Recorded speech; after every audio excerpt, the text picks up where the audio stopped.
Hello বন্ধুরা, আমি চলে এসেছি প্লাম্বার বাপি প্লাম্বার রিলেটিভ ভিডিও নিয়ে।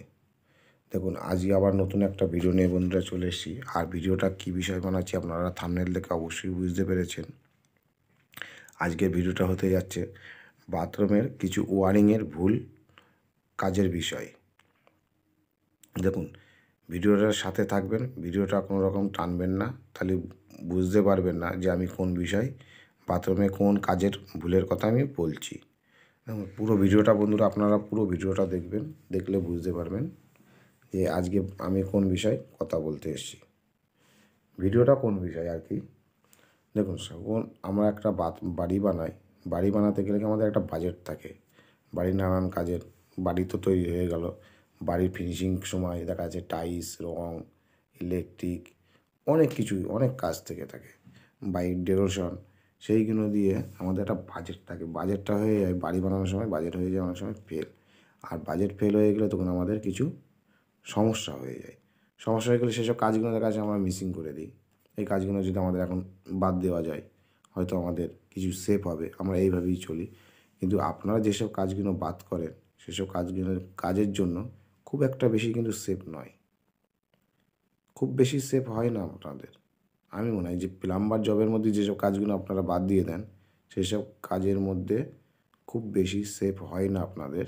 তাই বলবো এইসব কাজগুলো আপনারা কখনোই বাদ দেবেন না।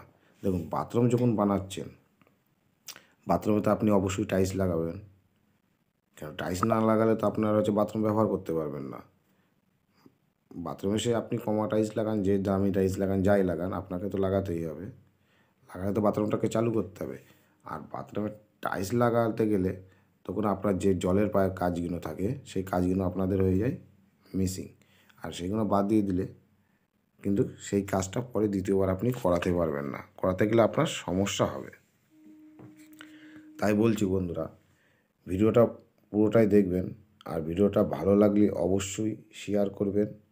যে ভিডিওটা আপনাদের ভালো লেগেছে অবশ্যই শেয়ার করবেন।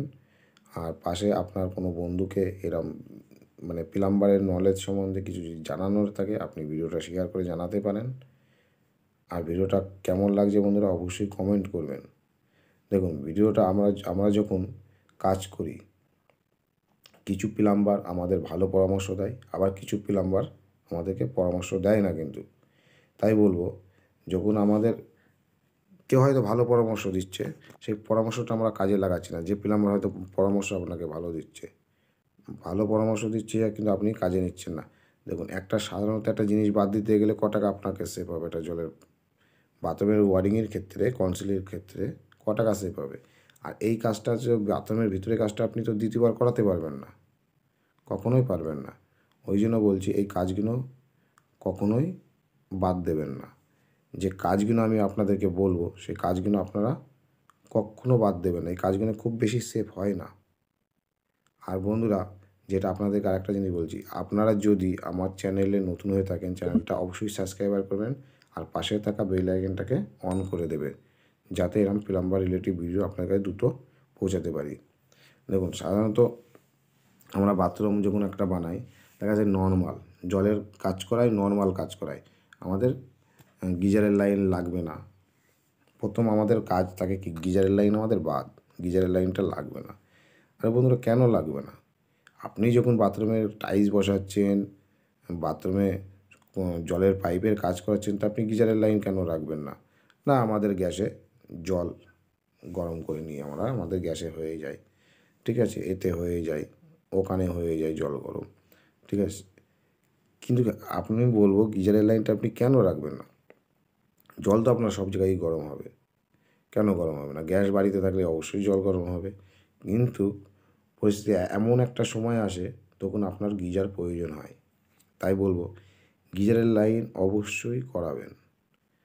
দেখুন, আমরা যখন একটা গিজার বসাতে যাই, গিজারের লাইনটা দেখেছেন?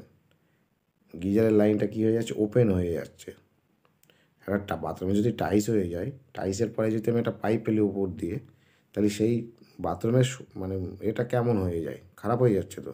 তাই বলবো গিজারের লাইন যখন আপনারা বাদ দেবেন না, গিজারে খুব একটা বেশি পয়সা সেভ হয় না। ওই জন্য বলবো গিজারের লাইন কখনও বাদ দেবেন না। আর ভিডিওটার উদ্দেশ্য বানানোর এইটাই, আমি যত বাড়িতে কাজে গেছি গিজারের লাইন বানাবো না, গিজারের লাইনে পাইপ ফেলবো না। গিজারের লাইনে পাইপ ফেলে রাখুন না, টাকা খরচ হবে গিজারের লাইনে পাইপ ফেলতে? আর খুব হলে 500-600 টাকা খরচ আছে, তার তো বেশি খরচ নেই। গিজারের লাইন ফেলে রাখুন। আপনাকে তো গিজার কেউ বসাতে বলেনি, বলেছে? কেউ বলেনি গিজার বসাতে। আপনি গিজারের পাইপটা ফেলে রাখুন, কনসিলটা করে রাখুন, পরে গিজার বসাবেন। 5 বছর 10 বছর পরে গিয়ে গিজার বসান। তাই বলবো বন্ধুরা, আপনারা যখন বাড়িতে পাইপের কাজ করাবেন অবশ্যই এই ভুলগুলো করবেন না। দেখুন এই বাড়িতে যে টাইলসের পরে যে পাইপটা লাগিয়েছি কতটা বাজে লাগছে। তা যাই হোক, ভিডিওটা আজকে এই বিষয়েই ছিল বন্ধুরা। আর ভিডিওটা কেমন লাগলো অবশ্যই কমেন্টে জানাবেন। ভিডিওটা ভালো লাগলে অবশ্যই লাইক সাবস্ক্রাইব করবেন, পাশে থাকা বেল আইকনটাকে অন করে দেবেন, যাতে এরকম প্লাম্বার ভিডিওর কিছু নলেজ নিয়ে আপনাদের কাছে আমি দিতে পারি।